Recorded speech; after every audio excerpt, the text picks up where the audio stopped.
Hey, what's going on, guys? Coming at you with another updated deck profile for the new November 2015 ban list, and today I'll be showing you guys an updated version of my Inzektors.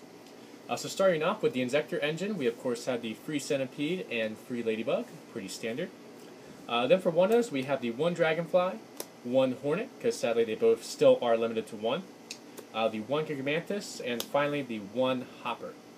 Then to replace the two mathematicians we lost, we do have the two Armageddon Knights. What's nice with Armageddon Knight is it can still dump pretty much all of your Inzektors, since it can dump any dark monster. And it does make your rank 4 plays a little bit easier, especially going into Master Key Beetle. And you can also combo it off with things like Soul Charge and Powerful Rebirth to set up your graveyard as well. And then we do have the one mathematician, since it is newly limited to one. Then for the final monster, we have the two Card-Cardee. I had previously, with the last ban list, had a couple hand traps in this slot with Effect Veiler and Max C, but I do feel like with this upcoming format that those hand traps won't be as good as they were last format. So I wanted to add in another good normal summon monster outside of just Mathematician, Armageddon Knight, and Centipede.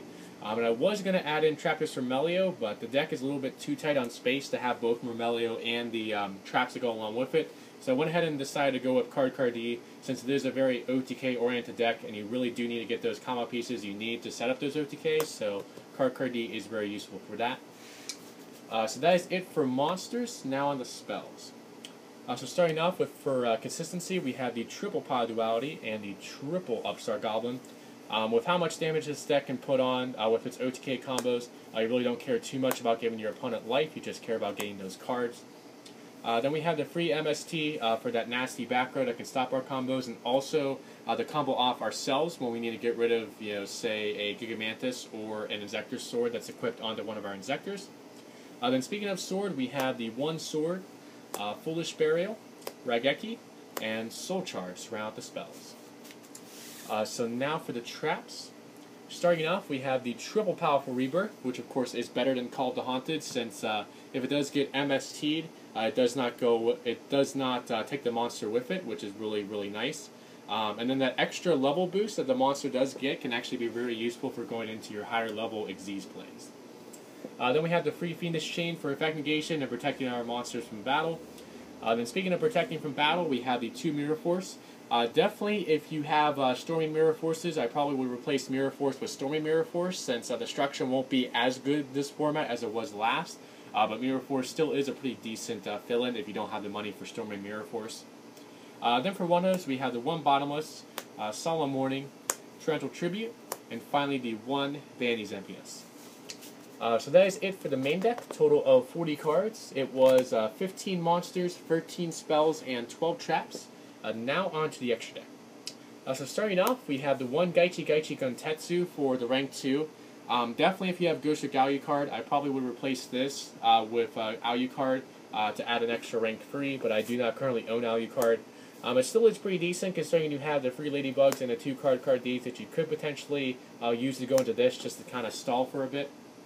Then for rank 3s, we have Leviair, Heck-equipped Engineer, number 17 Leviathan Dragon, which you definitely could replace with Dante if you have that, for the milling power and just for, a 2500 beat stick similar to Leviathan.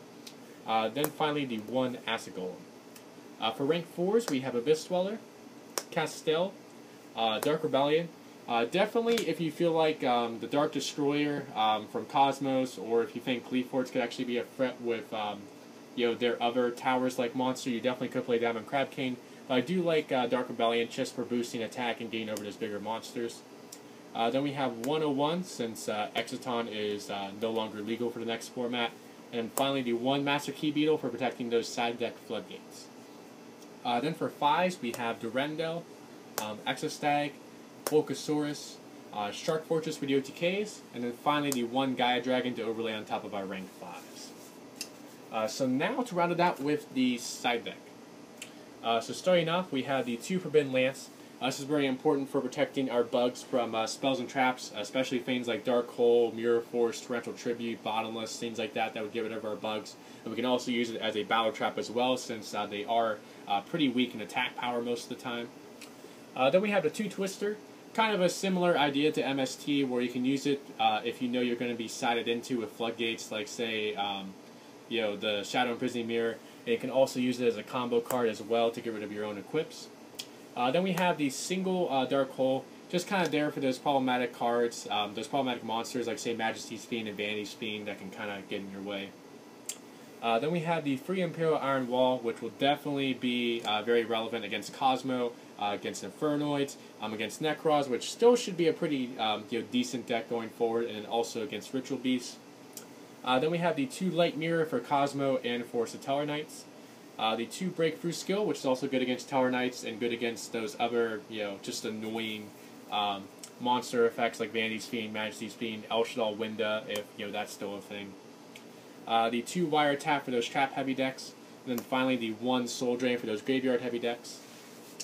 So that is it for the updated deck profile of my Inzektors for the November 2015 ban list. I do hope you guys enjoyed it. Please remember to like, comment, and subscribe, and remember when it comes to ads, don't skip it, just click it. And I will catch you guys next time.